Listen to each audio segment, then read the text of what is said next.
Muy buenas noches, amados hermanos, que Dios los continúe bendiciendo en esta hora, agradecidos al Todopoderoso que nos concede estar en su presencia para poder recibir la gloriosa palabra de Dios que recibimos todos los días jueves. El día de hoy vamos a tocar un tema que es básicamente de lo que trata la epístola del apóstol Pablo a los hermanos Gálatas, que es el tema del legalismo. Vamos a verlo desde otro punto de vista, vamos a ver los daños tremendos que este ocasiona y que fácilmente cualquier cristiano puede dejarse llevar por este engaño del diablo.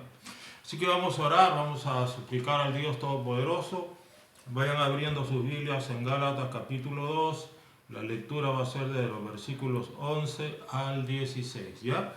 Se titula La trampa del legalismo es muy fuerte. La trampa del legalismo es muy fuerte. Amado Dios, Padre, venimos a tu presencia para robar la unción de tu Espíritu Santo, la unción que pudre los yugos, los 7 Espíritus de Dios.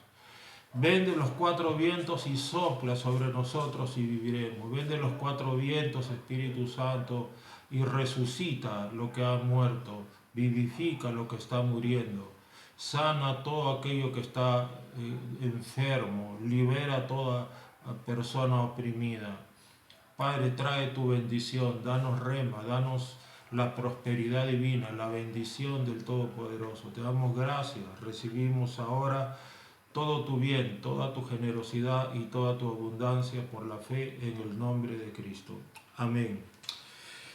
Gloria a Dios. Gálatas 2:11 al 16. Dice así la palabra de Dios. Pero cuando Pedro vino a Antioquía, le resistí cara a cara porque era de condenar. Pues antes que viniesen algunos de parte de Jacobo, comía con los gentiles, pero después que vinieron se retraía y se apartaba, porque tenía miedo de los de la circuncisión. Y en su simulación participaban también los otros judíos, de tal manera que aún Bernabé fue también arrastrado por la hipocresía de ellos.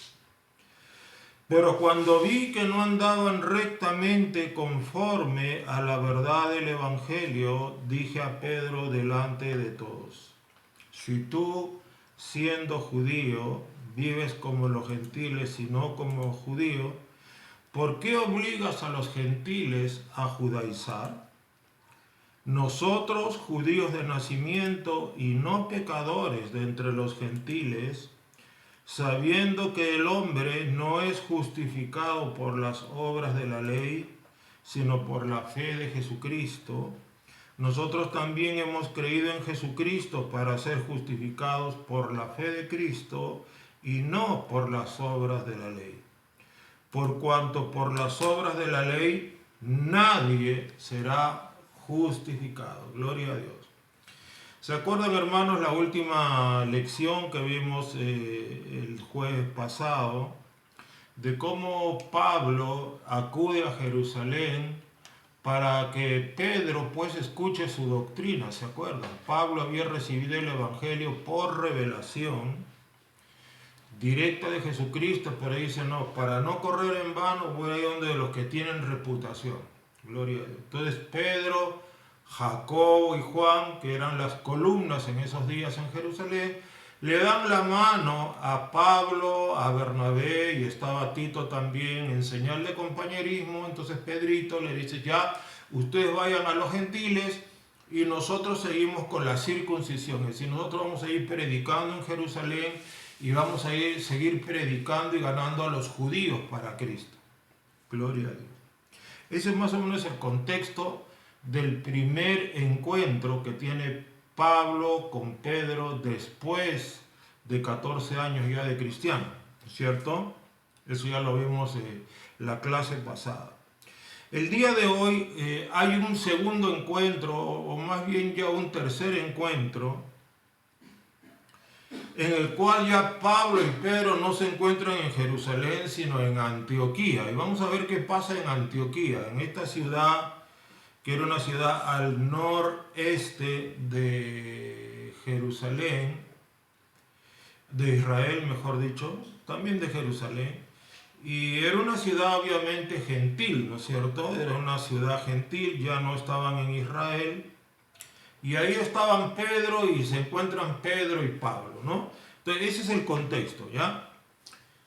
Pedro y Pablo se encuentran en una ciudad neutral, Antioquía, donde había una iglesia muy fuerte, según el libro de Hechos, donde habían profetas, maestros y también apóstoles. Entonces el apóstol Pablo sigue fundamentando esta batalla contra el legalismo. Él sigue fundamentando a los hermanos gálatas que habían caído en este error del legalismo. Él sigue fundamentando lo terrible que es el legalismo y lo peligrosa que es la trampa del legalismo, porque decíamos que la trampa del legalismo es muy fuerte. A tal punto que, según el pasaje que vamos a estudiar el día de hoy, el mismo apóstol Pedro cayó en este error. Miren lo que estoy diciendo, el gran Pedro. Y ciertamente la Biblia es un libro muy puro, muy limpio, no le tapa sus errores a nadie. Yo sé que Jesús ama mucho al apóstol Pedro y lo amó mucho, sin embargo acá el Señor permitió que Pedro fuera reprendido y avergonzado públicamente. Eso lo vamos a ver ahora. Pedro, el gran Pedro, el padre del cristianismo, prácticamente avergonzado en público. Tremendo. Pablo, el apóstol que acudió a Pedro para que Pedro le diga: tienes mi bendición, Pablito, tu doctrina es buena, tu doctrina es correcta. Ahora miren lo que pasa. Vamos entonces a Gálatas 2:11. Es una narrativa que voy a sostener hasta que llegamos casualmente al punto al cual quiere llegar el apóstol Pablo, ¿ya?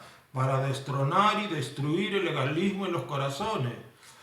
Entonces Gálatas 2:11 comienza, el gran Pablo, el gran apóstol comienza, dice, ¿no? Pero cuando Pedro vino a Antioquía, ya no es Jerusalén, pero cuando Pedro vino a Antioquía, le resistí cara a cara porque era de condenar. ¿Qué cosa vio el apóstol Pablo en Pedro?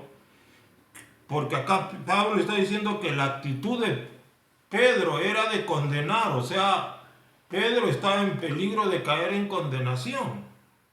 Le resistí cara a cara, significa lo enfrenté. Resistir es una palabra griega que significa enfrentar. Más propiamente significa enfrentar en batalla, ¿no?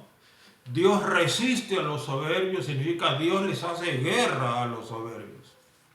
Entonces, Pedro viene a Antioquía, le resistí cara a cara porque era de condenar. ¿Qué cosa es lo que era de condenar? ¿Qué había visto Pablo en Pedro que era condenable? Aquel Pedro que había dado su bendición y su aprobación a la doctrina que predicaba Pablo. Pues dice, ¿no? Versículo 12, Gálatas 2:12. Pues antes que viniesen algunos de parte de Jacobo, este Jacobo era Santiago, eso lo vamos a demostrar ahora. El que escribe la epístola de Santiago, casualmente, es sinónimo de Jacobo. Jacobo y Santiago son la misma persona, ¿ya?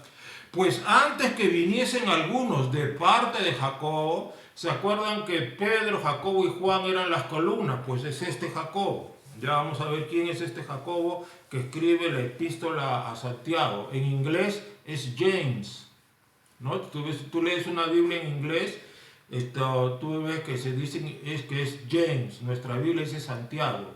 Acá lo llaman Jacobo, ¿ya? Pues antes que viniesen algunos de parte de Jacobo, o sea, Jacobo había enviado gente a Antioquía. Antes de que llegaran estos, ¿qué hacía Pedrito? Comía con los gentiles. Pero después que vinieron, ¿quiénes? Los enviados de Jacobo, ¿qué hacía? Pedro se retraía y se apartaba, se retraía, se hacía el sueco y se apartaba. ¿De quiénes se apartaba? De los gentiles. Ya no se juntaba con gentiles. ¿Por qué? Porque tenía miedo de los de la circuncisión. O sea, Jacobo mandaba gente que eran gente conocida como gente de la circuncisión. ¿Por qué? porque eran cristianos, pero muy, muy, muy judíos. O sea, en realidad, hermanos, si una persona, si un judío quiere guardar la ley, la puede guardar, no peca, salvo que ya los sacrificios y todas esas cosas rituales están ya desechadas porque Cristo es el Cordero de Dios. Sin embargo, miren la gente que manda Santiago. ¿Quiénes manda Santiago? Pablo lo llama los de la circuncisión. Cuando venían los de la circuncisión, Pedro se apartaba de los gentiles, ya no era amigo de los gentiles porque tenía miedo de la gente de la circuncisión. ¿Qué miedo tenía? De que los de la circuncisión le digan a Pedro: oye Pedro, ¿qué haces comiendo con gentiles? Cuando la verdad, amados, no es ningún pecado que coman con gentiles los cristianos. Ni Pedro. Pablo miles de veces habrá comido con gentiles. El mismo Pedro acá comía con gentiles, pero aquí Pedro ya estaba mostrando un doble estándar, un doble rasero, porque mientras no estaban los hermanitos judíos, que eran judíos, pero cristianos, ellos comían con los gentiles, normal, porque eso ya en Cristo somos libres, ¿no? Pero entonces venían los de la circuncisión y Pedrito se asustó y decía: ay, no, mejor que me vean que soy un buen judío. ¿No? Y es curioso, hermano, el día de hoy en Israel hay judíos que son cristianos, pero siguen comportándose como judíos, siguen guardando el sábado, lo cual para un judío no es pecado, pero ellos saben que el sábado no salva. Ellos siguen guardando el Shabbat, ellos siguen, algunos de ellos vistiéndose de negro, con su barba, como si fueran judíos ortodoxos, pero ahora son cristianos. Y para un judío eso no es pecado, porque él ahora es un judío cristiano, nada más, ¿no? Salvo que ellos, pues, como no hay templo, no hay todavía sacerdocio que esté funcionando, ellos adoran a Jesús en espíritu y en verdad. No comen cerdo porque según ellos, como buenos judíos que son, no deben comer cerdo, y está bien. La Biblia dice: si para ti algo es malo, pues no lo hagas, pero si tú consideras que comer carne está bien, cómela, no hay problema, porque todo lo que Dios hizo con acción de gracias está bien. ¿Te das cuenta? Entonces, pero sin embargo, Pedrito no mantuvo, como se dice, la hidalguía y decir: sí, estoy comiendo con gentiles, ¿y cuál es el problema? ¿Qué problema tiene? No hay ningún problema, yo no estoy pecando, estoy comiendo con gentiles, pues les estoy predicando, me estoy haciendo amigo de ellos, como Pablo mismo dijo, ¿no? A todos me echo de todo para ganarlos. O sea, pero Pedro acá está mostrando una debilidad, digamos, de carácter en su comportamiento, que está queriendo agradar a los hombres y dice: wow, vienen los de Jacobo y van a ir donde Jacobo, Jacobo va a venir y va a haber un conflicto, mejor me hago al que no comprendo y me retraigo un poco y me comporto como un judío bueno, como un judío buenito, y ya no va a haber problema. Es lo que está diciendo aquí el apóstol Pablo. Pues antes que vinieren algunos de parte de Jacobo o Santiago, comía con los gentiles, pero después que vinieron se retraía y se apartaba porque tenía miedo. Miren, tenía miedo del hombre, Pedro, tenía miedo de los judíos cristianos, pero judíos recalcitrantes eran todavía, como los hay el día de hoy. Entonces, este Jacobo, ¿quién era? Este Jacobo era hermano de Jesús, hijo de José y María, era uno de sus tantos hermanos que tenía. Jesús tenía 4 hermanos varones. Eso está en el libro de Marcos, ¿no? Entonces, este Jacobo era el hermano de Jesús y llegó a ser líder principal en la iglesia de Jerusalén. Los comentarios de testimonios decían que lo llamaban Santiago el Justo, ¿no? Y él aparece casualmente en Gálatas 2:9, que ya hemos estudiado, como una de las columnas de la iglesia, junto con Pedro y Juan, que sí habían sido apóstoles del Señor. En este caso, Santiago, no se sabe si era apóstol, pero por lo menos era una columna, ¿no? Entonces tenía una autoridad clave en la iglesia de Jerusalén. Entonces, este Jacobo, que es Santiago, no es el mismo Jacobo hijo de Zebedeo, hermano de Juan, ¿no? Juan tenía un hermano que se llamaba Jacobo, y ambos eran hijos de Zebedeo. ¿Se acuerdan cuando estaban en la barca de Zebedeo, su padre, limpiando las redes? Y Jesús le dice, venid en pos de mí, haré que seáis pescadores de hombres. Y Jacobo y Juan siguen a Jesús. Este Jacobo no puede ser el Jacobo de Gálatas. ¿Por qué? Porque este Jacobo, el Jacobo hermano de Juan, fue ejecutado por Herodes Agripa. Eso está narrado en el libro de Hechos, capítulo 12, versículo 1. En Hechos 12:1 dice, en aquel tiempo el rey Herodes echó mano a algunos de la iglesia para matarles, y mató a espada a Jacobo, hermano de Juan. ¿Se acuerdan? Este Jacobo que murió era hermano de Juan, y este episodio de Hechos 12 es anterior a la epístola a los Gálatas. Entonces no puede ser el Jacobo hijo de Zebedeo, sino es el Jacobo hermano del Señor. ¿Ya? Entonces, a este Jacobo de Gálatas capítulo 2, versículos 12, de Gálatas, este Jacobo, casualmente se le atribuye la epístola de Santiago, ¿verdad? Hay mucho consenso en ello.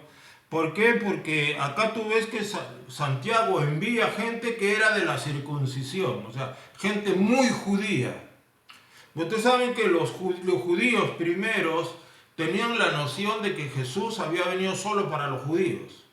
¿Se acuerdan cuando Pedro va a la casa de ese centurión y el Señor le dice, no, levántate Pedro, mata y come? No, Señor, nunca he comido cosa inmunda. Lo que el Señor limpió no lo llames tú como un inmundo. Entonces él va y ministra a los gentiles y los gentiles reciben la gloria de Dios, ¿se acuerdan, no?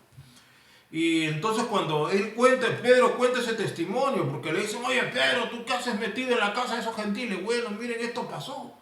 Y Dios me dijo que yo no lo llame como un inmundo, y cuando yo prediqué cayó el Espíritu Santo igual que nosotros al principio, o sea, en Pentecostés. Entonces ahí los hermanitos de Jerusalén dicen, de manera que también para los gentiles es esta salvación. O sea, los judíos en ese sentido son tan nacionalistas y tan cerrados con su religión y con su Dios y con su Mesías, que ellos piensan que Dios, el Dios judío y el Dios de los judíos y el Mesías de los judíos es solo para los judíos. Tal es así que los mismos cristianos no entendieron que Cristo había venido por los gentiles también. Entonces vemos aquí pues, que estos judíos enviados por Jacobo eran tremendamente recalcitrantes. Eran judíos recalcitrantes. Entonces, este Jacobo es el Santiago a quien se le atribuye la epístola. La epístola de Santiago, que está casi al final del Nuevo Testamento, ¿no? Es una epístola, escúchale bien, dirigida justamente solo para judíos. Mira lo que dice Santiago 1:1.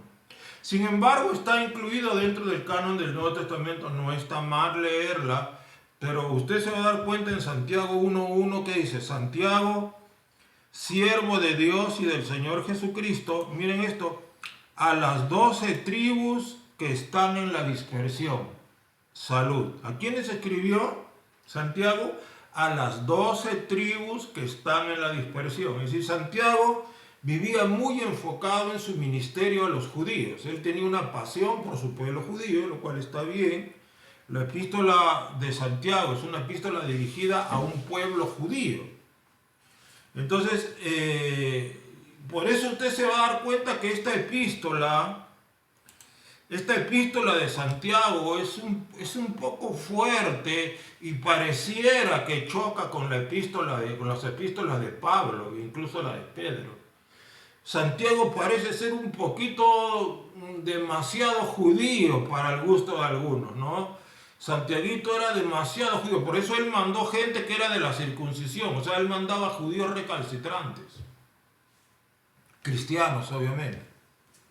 Que para un judío, repito, no está mal ser un judío recalcitrante. Creer en Jesús y ser un judío radical, que no comes chancho, ni camarones, ni ciertas aves, etcétera, etcétera.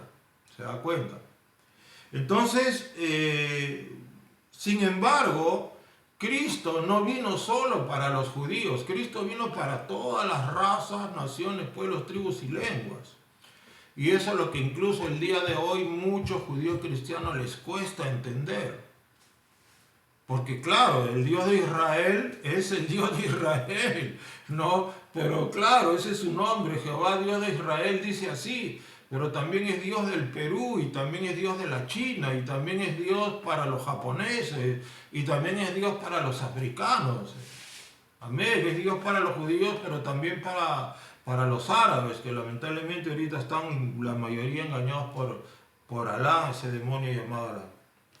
Tal es así que Santiago, mira, cuando Pablo decía, el justo por la fe vivirá, somos justificados por la fe, mira lo que dice Santiago casualmente en Santiago ahora 2.21, mira lo que dice Santiago en Santiago 2.21. No fue justificado por las obras Abraham nuestro padre cuando ofreció a su hijo sobre el altar. Mira, acá Santiago está diciendo que Abraham fue justificado por las obras. Pero ¿qué dice Pablo? Pablo siempre dice, justificado pues por la fe. Es por fe y no por obras, dice Pablo. Pareciera que hubiera una contradicción. Sin embargo, en Santiago 2.22, Santiago clarifica el tema. ¿No ves que la fe actuó juntamente con sus obras? Y es cierto, porque cuando la fe está viva, la fe produce cambios. ¿No ves que la fe actuó juntamente con sus obras y que la fe se perfeccionó por las obras? Es decir, Santiago está dando a entender que tu fe, si está viva, si es real, si tu fe en Jesús, va a producir cambio. Cuando Pablo habla y dice solamente por fe, se está refiriendo básicamente a tu estado de ser salvo. Y es verdad, tú para ser salvo no necesitas obras. Entonces hay que entenderlo. Para ser salvo y para ser recibido por el Señor, para ser escuchado, para recibir gracia, para recibir lo que sea, tú no necesitas obras. Tú solo necesitas creer en Jesús, Jesús te perdona y retomas el camino del cambio. Pero aquí Santiago lo que está enfatizando es que la fe va a producir obras. ¿Se da cuenta? Entonces no hay una contradicción. Hay que analizar, con el apóstol Pablo no hay contradicción, hay que analizar solamente el contexto de Pablo, a qué se refiere Pablo, porque por ejemplo, si entonces, si el hombre es justificado por obra solamente, entonces el ladrón de la cruz no se salvó. No se salvó el ladrón de la cruz y no se salvaron muchos hermanos que murieron al día siguiente de haberse convertido. ¿Por qué? Porque ellos no tuvieron tiempo de hacer obras. Entonces, Santiago está enfatizando que está bien, tú tienes fe, entonces la fe sin obras está muerta. Ese es el énfasis de Santiago, ¿ya? Entonces, pero aquí vemos entonces que Santiaguito es bien judío, o sea, él es bien recalcitrante. Él se podría decir que era un judío radical. Enviaba gente a Antioquía, pero eran gente bien metida en el tema de la circuncisión. Es decir, eran judíos que todavía abogaban por la ley de Moisés, como ven ustedes en un concilio que hay en el libro de Hechos, ¿verdad? Entonces, este es el Santiago, casualmente, que los envía. ¿Por qué hago tanto énfasis en esto, no? Porque Pedrito, cuando no estaban los amigos cercanos a Santiago, comía con los gentiles, lo cual, repito, está bien. No tenía nada de malo. Cristo dijo, yo no he venido a llamar justos sino pecadores. Y los gentiles necesitaban predicación, ahí estaba Pedrito. Pero ¿qué pasó? En el versículo 13, Gálatas 2:13. Y en su simulación, es decir, en este acto de doble rasero de Pedro, de apartarse y hacerse al judío, en su simulación participaban también los otros judíos. De tal manera que aún Bernabé fue también arrastrado por la hipocresía de ellos. Mire usted, el apóstol Pedro, que era el papá, por decirlo así, tenía una doble cara, ¿verdad? Ante los gentiles, él era el judío maravilloso, amistoso, sí, mis hermanitos gentiles, mis amigos gentiles, vamos a comer chanchito, vamos, aleluya, ¿no? Pero cuando venían los de la circuncisión, los judíos hermanos cristianos recalcitrantes, se apartaba. Y esto arrastró a Bernabé y a todos los judíos. Pedro los arrastró con su ejemplo. De tal manera que aún Bernabé fue arrastrado por la hipocresía. Entonces Pablo está diciendo, Pedro estaba en hipocresía, Bernabé estaba en hipocresía, y todos los judíos de Antioquía que andaban con Pedro habían sido arrastrados por la hipocresía y estaban en hipocresía. Habían caído en hipocresía. Entonces en el versículo 14 mira lo que Pablo dice. Acá viene la cosa tremenda. En Gálatas 2:14, pero cuando vi que no andaban rectamente conforme a la verdad del Evangelio, dije a Pedro delante de todos, o sea, en una reunión de toda la iglesia de Antioquía, que era grande, habrían quizás miles en Antioquía, no eran 100 ni 200, habían quizás miles. Dije a Pedro delante de todos, si tú, siendo judío, vives como los gentiles y no como judío, ¿por qué obligas a los gentiles a judaizar? ¿Por qué obligas a los gentiles a judaizar? ¿Qué significa esto? Que Pedrito estaba haciendo que los judíos, que los gentiles, perdón, se vuelvan judíos. Mire usted esto. Es decir, Pedro, cuando predicaba el Evangelio y predicaba a Jesús, prácticamente a los gentiles los convertía en judíos. O sea, ya enfatizaba más el hecho de ser judío que ser evangélico, cristiano. Pero eso dice, cuando vi que no andaban rectamente conforme a la verdad del Evangelio. O sea, Pedrito, ¿qué estaba haciendo? Comía con los gentiles, vivía como gentil, ¿verdad? Comía las cosas que comen los gentiles, que para un judío es inmundo, ¿verdad? Sin embargo, a los hermanitos gentiles les obligaba a vivir como judíos, a judaizar. No sé si los circuncidaba Pedro, no lo dice, pero por lo menos los judaizaba, como el día de hoy hay muchos evangélicos que están judaizados. Yo le echo muchas veces, se ponen la kippah, ya se dejan la barba, su tarjeta de presentación es con letras judías, es decir, se están judaizando, ¿no? Entonces, si tú siendo judío vives como los gentiles y no como judío. Entonces Pablo aquí lo confronta, le está diciendo, Pedro, ¿qué estás haciendo? Tú te das la vida de gentil, o sea, comes de todo y ya te olvidaste de que eres judío, sin embargo obligas a otros a hacer lo que tú no estás haciendo. Y encima estás viviendo una doble vida y un doble rasero, porque cuando viene gente de tu amigo judío, pero de hueso colorado, vienen de Jerusalén, te asustas y te pones así prácticamente en una pose de judío recalcitrante también tú. ¿Qué pasa, Pedrito? ¿Por qué obligas que los gentiles se vuelvan judíos cuando ese no es el propósito? El propósito no es volver judíos a los gentiles, sino cristianos. Es lo que está diciendo el apóstol Pablo acá. ¿Por qué obligas a los gentiles a judaizar? ¿Se da cuenta?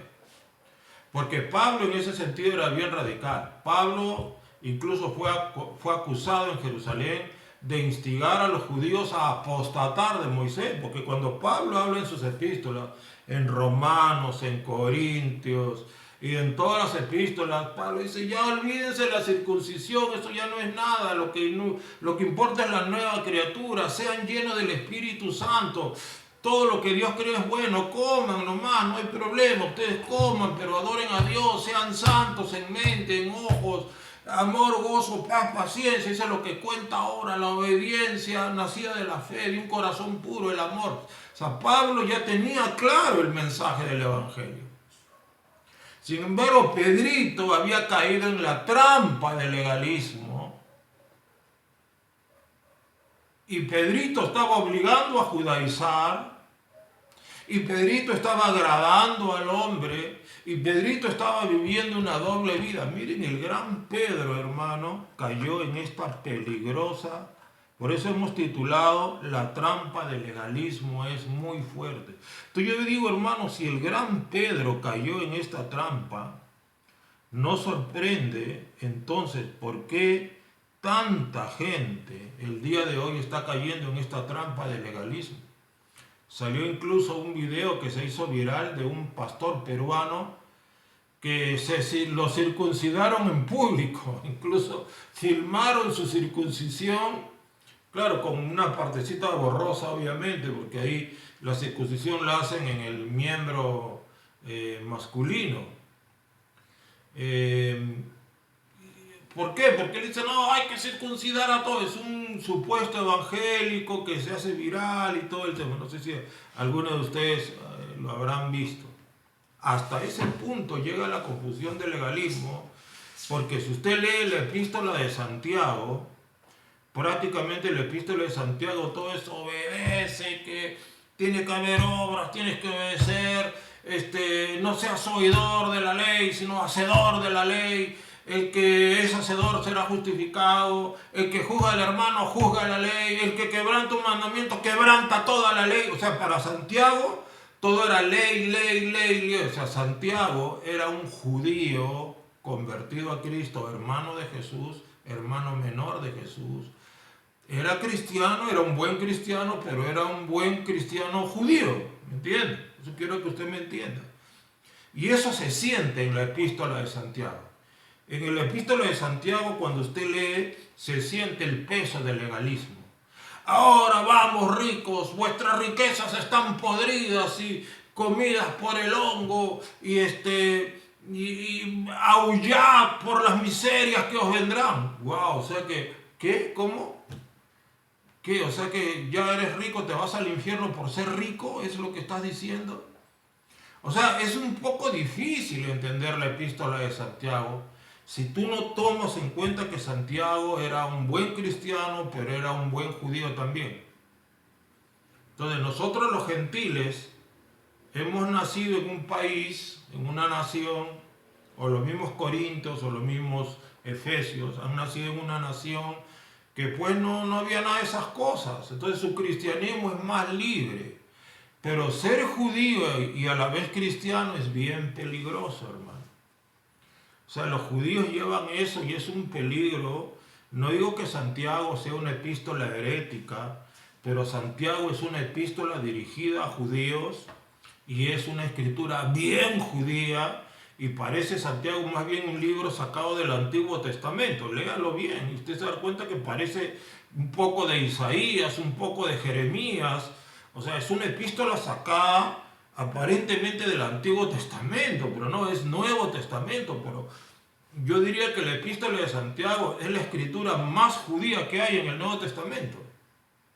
Es más judía que el mismo Evangelio de San Mateo, es más judía que el Evangelio de Juan. Entonces es muy judía, muy cargada de judaísmo esta, ¿verdad? Fe sin obras es muerta, el que quebranta un mandamiento quebranta toda la ley, y ahora rijámonos por la ley de la libertad. O sea, Santiago todo lo veía ley, obediencia, obras, ley, ley. O sea, era un judío, ¿me entiende? Tenía una fuerza todavía muy fuerte en su judaísmo santiaguito, ¿ya? Lo cual no está mal, repito, sino que esa epístola es una epístola para judíos, que está en el Nuevo Testamento. Nosotros tenemos que leerla en ese contexto, porque no va a venir a decir alguien, pastor, entonces yo también soy justificado por obras, no tienes que leer bien, ¿ya?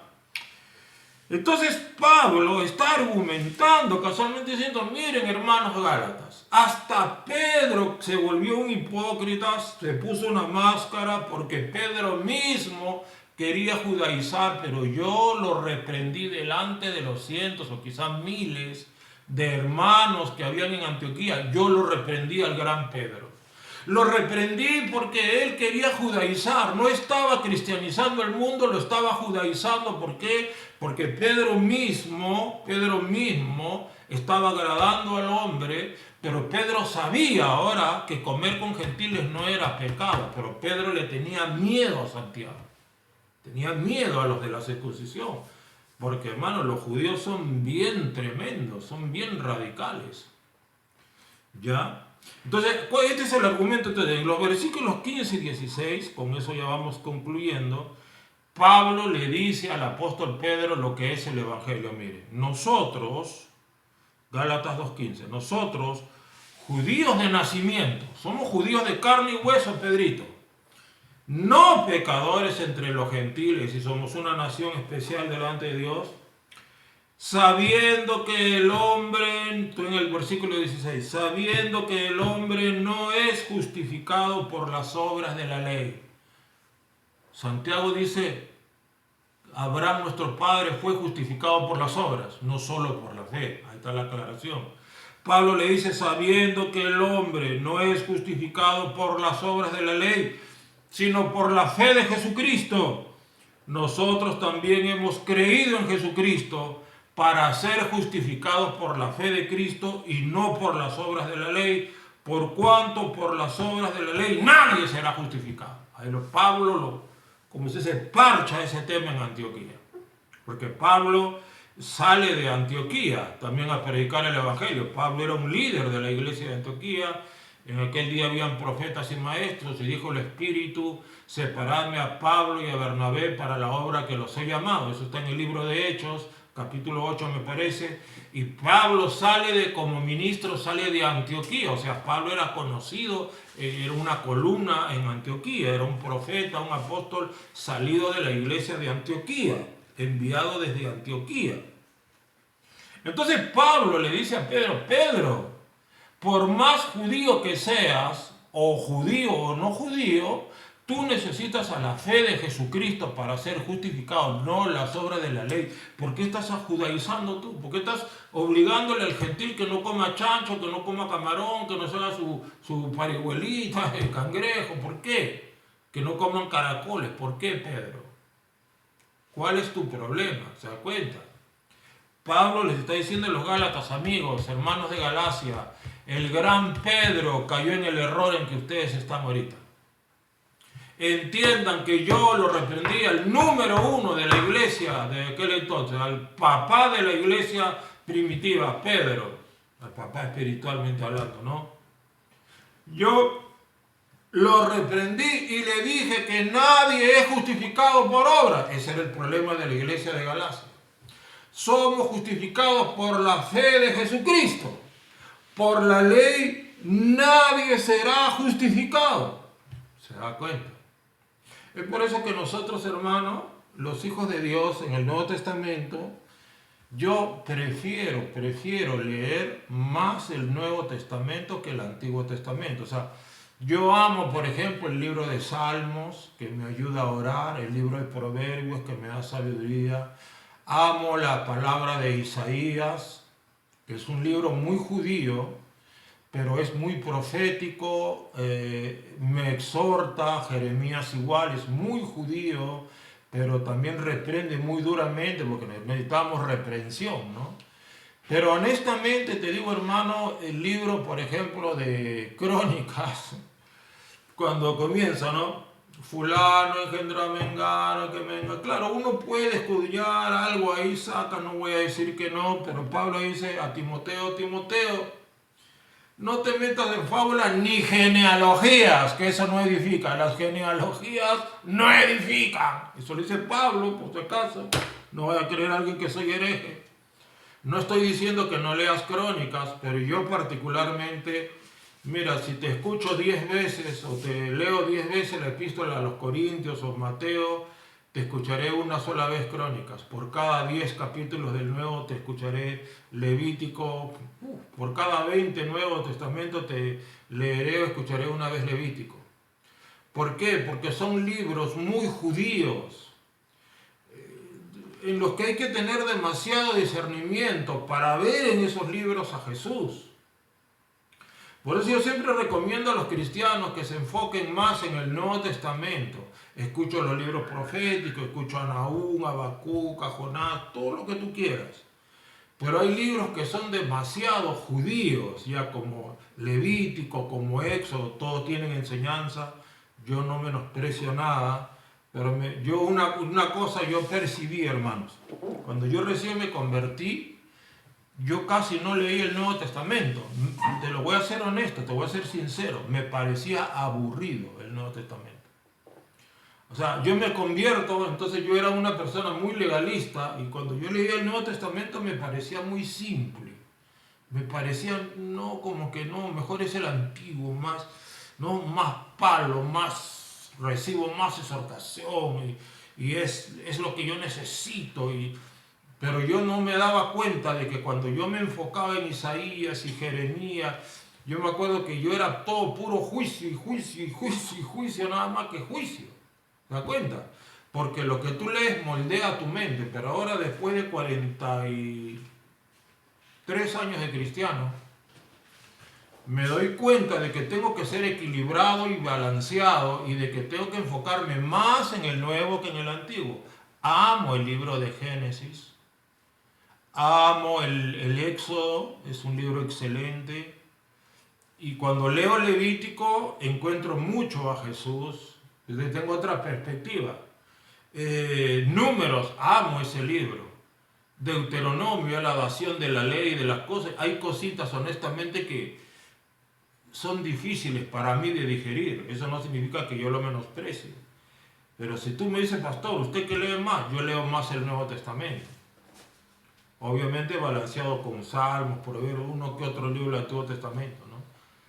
¿Por qué, hermano? ¿Por qué te digo esto? Porque yo en mi experiencia personal noté que cuando mucho me enfocaba en el Antiguo Testamento, yo mismo era puro juicio, yo era todo, mis prédicas eran que te vas al infierno, que el infierno, que eres un miserable, un pecador, estás lleno de vómito, que el vómito te salpicó, o sea, era una cosa tremenda. Y yo decía, ¿qué pasa? O sea, ¿por qué soy tan duro? ¿Por qué agarro a todo el mundo con palo, con fierro y con todo?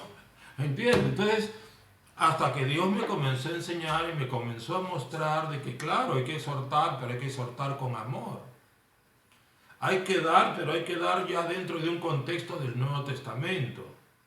Y hay que escudriñar yo digo que el que es cristiano tiene que enfocarse más en el Nuevo Testamento, que es lo que más cuenta.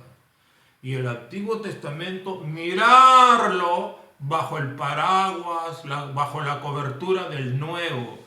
El Antiguo Testamento, leerlo bajo la cobertura de la sangre de Cristo, bajo la cobertura de Mateo hasta Apocalipsis. Uno tiene que ver el Antiguo con otra perspectiva y entender que el Antiguo Testamento es el ministerio de muerte, según Pablo, es el ministerio de condenación, es el ministerio de la ley.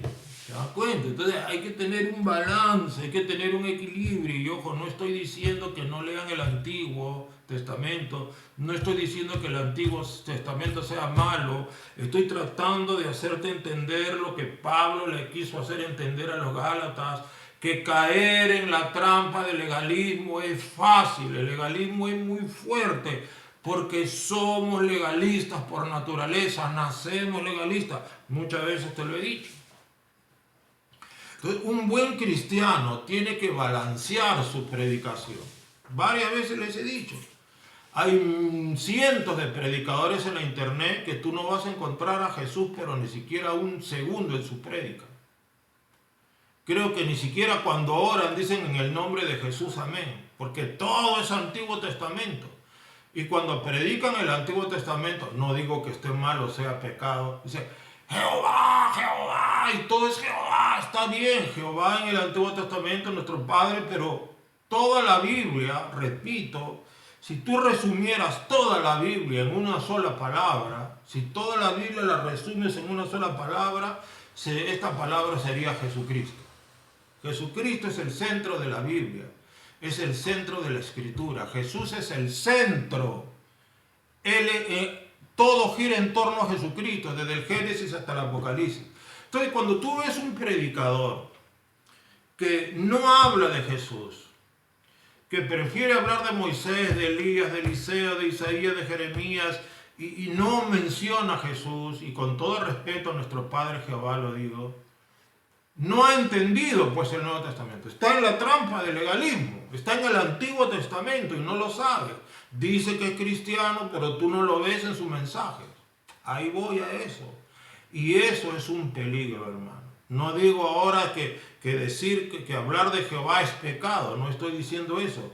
Estoy diciendo de que hay personas que siempre que predican lo hacen así.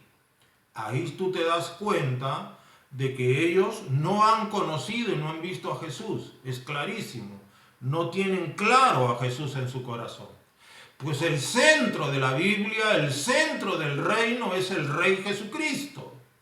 Jesucristo es el juez, Jesucristo es el creador, todas las cosas por Él fueron hechas. Jesucristo es el fin, Jesucristo es el fundamento de los apóstoles y profetas, es Jesucristo mismo. Él es la roca que despreciaron los edificadores. ¿Se da usted cuenta? Entonces, hermano, hay que tener demasiado cuidado con este tema del legalismo. De querer pensar de que por las obras yo voy a obtener algo de parte de Dios. No, es por la fe. Tenemos que creer que es por la fe y una fe genuina produce obras. Ahora, ¿qué significa esto que somos justificados por la fe de Jesucristo? Es bien simple. 2 Corintios 5:21 dice, al que no conoció pecado, por nosotros lo hizo pecado, para que nosotros fuésemos hechos justicia de Dios en él. Aquí hubo ¿qué cosa? Hubo un trasvase, un intercambio, ¿no? Jesús era justicia, yo era pecado. Si yo creo en Jesús, entonces Jesús en la cruz se hace pecado y yo me vuelvo justicia. ¿Por qué? ¿Cómo así, pastor? ¿Por qué? Porque Dios lo dice, es un asunto de fe. Él se hizo pecado para que tú seas la justicia de Dios. Entonces tú tienes que creerlo, recibirlo con fe y creerlo de todo corazón. ¿Por qué? Porque la sangre de Jesucristo te limpia de todo pecado. Por eso Romanos 5:1 dice, justificados. Es decir, hechos justos. Por la fe tenemos paz para con Dios por medio de nuestro Señor Jesucristo. Entonces, somos justificados. Eso no significa que seamos inmaculados. No, en nosotros hay máculas, pecamos. Si decimos que no tenemos pecados, nos engañamos a nosotros mismos. O sea, sí pecamos, sí le fallamos a Dios, sí tenemos mácula, pero la sangre de Jesucristo, su Hijo, nos limpia y somos justificados. ¿Y qué significa ser justificado? Ser justificado está en 1 de Juan 4:17. Este es un acto de fe. Dice la Biblia también que con una sola ofrenda hizo perfectos para siempre a los santificados. Con una sola ofrenda hizo perfectos para siempre a los santificados. ¿Ya? Mira lo que dice en 1 de Juan 4:17. En esto se ha perfeccionado el amor en nosotros, para que tengamos confianza en el día del juicio. Pues como Él es, así somos nosotros en este mundo. Pues como Él es, así somos nosotros en este mundo. Y dígale en su casa, pues como Él es, así somos nosotros en este mundo. Hermano, mire este regalo que es el regalo de la justificación. Este es el regalo de la justificación, de la santificación en Cristo, del perfeccionamiento en Cristo, de la justicia en Cristo. Es decir, alcanzar una justicia que es un regalo. A mí que soy pecador, que sigo fallándole a Dios, Él me atribuye una justicia que pertenecía solo a su Hijo. Esta justicia era solo de Jesús, obviamente del Padre, el Hijo y el Espíritu Santo. Pero esta justicia que era de su Hijo, esta justicia inmaculada, sin mancha, perfecta, llena de gloria, esta justicia llena de luz, esta justicia me fue regalada, otorgada, concedida si yo creo en Jesús, ¿no? Pues como Él es, así somos nosotros en este mundo. Hermano, este es el milagro de la justificación por la fe. ¿Para qué? Para que tengamos confianza en el día del juicio. ¿Por qué? Porque en el día del juicio yo soy justicia de Dios. La justicia de Dios no puede ser condenada, ni acusada, ni desechada, ni maldecida. Entonces yo voy a ir a ese juicio final, ¿verdad? En ese día del juicio yo voy a ir sabiendo que soy justicia de Dios. Yo voy a ir a ese juicio sabiendo que como Él es, así somos nosotros en este mundo. Yo voy a esperar el día del arrebatamiento sabiendo que como Él es, así somos nosotros en este mundo.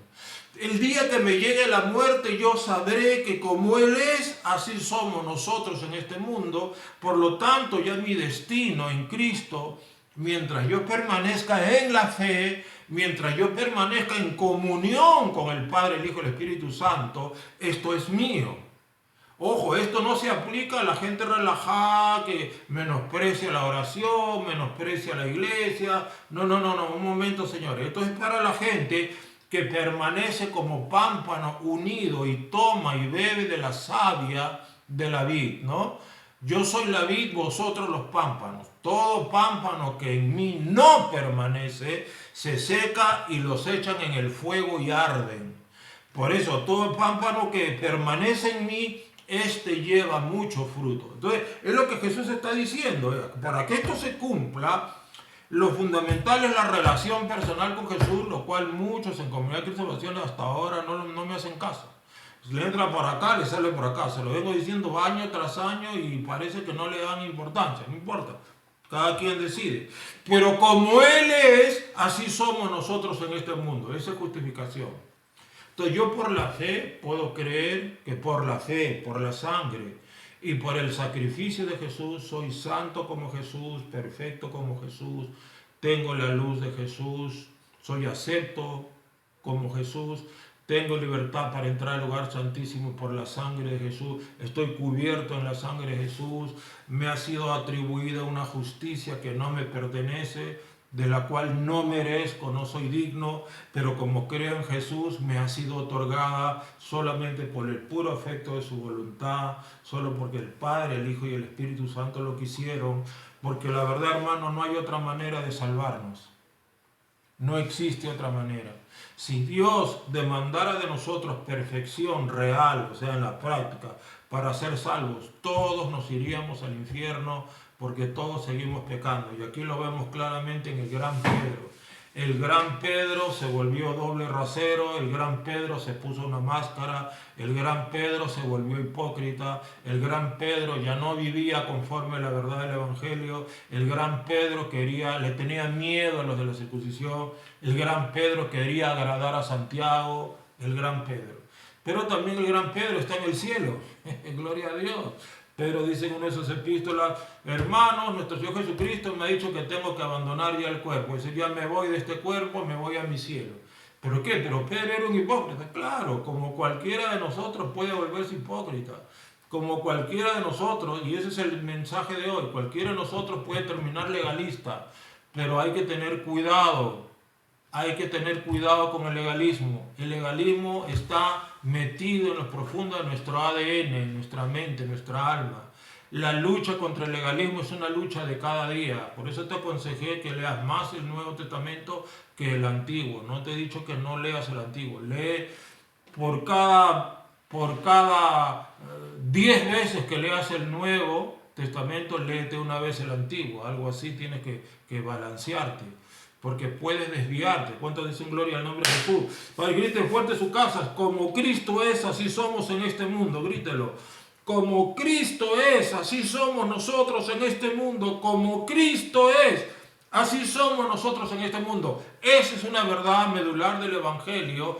Y eso es una verdad del Evangelio que tenemos que entender. Ya no dependemos de las obras de la ley para agradar a Dios. Soy justicia de Dios, así como Él es, así somos en este mundo. Entonces nuestra fe es valiosísima y más preciosa que el oro, y esta fe hay que desarrollarla. ¿Cómo? El justo por la fe vivirá. ¿Cómo la desarrollamos? La fe viene por el oír la palabra de Dios. Gloria a Dios, amados hermanos, vamos a orar, vamos a darle gracias a Dios. Este es el mensaje del día de hoy, y para los que no se han acordado, se titula La trampa del legalismo es muy fuerte. Es lo que Pablo está tratando de dar a entender a los hermanos de Galacia. Así que con esta palabra tan poderosa vamos a orar. Ya, querido Jesús, te damos gracias. Gracias porque tú te hiciste pecado para que nosotros fuésemos hechos justicia de Dios. Gracias porque como tú eres, así somos en este mundo. Gracias porque ahora somos santos por tu sangre, perfectos por tu ofrenda y tu sangre, somos luz del mundo, somos hijos de Dios. Así como tú eres, así somos en este mundo. somos justificados por la fe y sabemos que si alguno hubiere pecado, abogado tenemos para con el Padre a Jesucristo el justo. Ahora pues, Señor Jesús, rompe todo yugo legalista en tu pueblo, en el nombre de Jesús, rompe todo yugo, Señor, de legalismo, todo yugo, Padre Celestial, de engaño, de judaización, ahora en el nombre de Jesús. Danos ojos para ver, oídos para oír y corazón para entender. Que vivamos rectamente conforme a la verdad del Evangelio. Haznos, concédenos ser pescadores de hombres, concédenos tener pasión por las almas, concédenos vivir rectamente conforme a tu verdad. Concédenos creer en ti, Jesús, con todo nuestro corazón, y que esa fe genuina produzca las obras que tú quieres, que son vivir en amor, en gozo, en paz, en paciencia, en benignidad, en bondad, en fe, mansedumbre y templanza, sabiendo que esa vida, esa gloria, ese Zoe, esa vida celestial es el resultado de tu actuar en nosotros por medio de la fe, y poder declarar: ya no vivo yo, mas Cristo vive en mí. Padre, en el nombre de Jesús, pues reprende demonios de legalismo de Cristo para las naciones, reprende en el nombre de Jesús espíritu judaizante, reprende en el nombre de Jesucristo, Padre, a todos los demonios, Padre, engañadores de confusión, de doctrinas de demonios, que quieren, Señor, hacernos volver atrás. Que vivir en tu palabra es vivir en el Espíritu, es vivir en el Espíritu Santo. Gracias, Señor. Oramos agradecidos por la obra de Cristo en la cruz. Glorificamos tu nombre, bendecimos toda tu palabra de Génesis hasta Apocalipsis, pero balanceanos, equilíbranos, danos ese balance, que no nos perdamos en el engaño del legalismo, que seamos cristianos maduros. Gracias te damos en el santo y glorioso nombre de Jesús. Amén. Amén y amén, gloria al nombre de Jesús. Este domingo, hermano, el Señor te espera en Lucas 5:40, Comunidad Cristo para las Naciones. Arranca el culto a las 10:30 de la mañana. No faltes, oveja, no falte. A todos aquellos que nos están congregando, arrepiéntanse, no falten, vayan a la iglesia, congreguen, porque no dejando de congregarnos como algunos tienen por costumbre. Tengan cuidado que el día se acerca, no los sorprenda así, porque será el fin para cada uno de ustedes. Tengan cuidado, la comunión, congregar es parte de tu relación con Dios. Segundo, este sábado 7 hay bautismo, nos vamos a ir a la playa San Bartolo, el carro sale a las 8 de la mañana, ya lo dijo Julio, entonces tienes que estar ahí 7:30 de la mañana, el carro sale a las 8, llegaremos a golpe 9:30, 10 de la mañana, vamos a bautizar ahí en el Marcito. Gloria a Dios, vamos a estar hasta las 4 de la tarde y regreso a la ciudad de Lima. ¿Ya? Hay restaurantes. Hay restaurantes, lleven platitas para almorzar porque está prohibido comer en la playa. ¿Qué más? Soles. El pasaje está 20 soles. 20 soles por persona, es un bus, todavía creo que hay espacio. Llamen a Julio Gacitúa, llamen a Pedro Pisil, cualquiera de ellos les puede indicar. Y también el domingo 8 hay ceviche. Llame a la hermanita Roxana Menacho, el ceviche está creo que 16 soles, ¿ya? Llamen a la hermanita Roxana Menacho porque es por pedido, ahí no se va a vender nada, solo se van a llevar los ceviches que han hecho el pedido con la hermanita Roxanita. Muy bien, pueblo de Dios, estamos con el favor y la gracia de Dios viéndonos este sábado en el bautismo y el domingo en la iglesia, no falte. Cuídese mucho y que Dios los siga bendiciendo. Amén.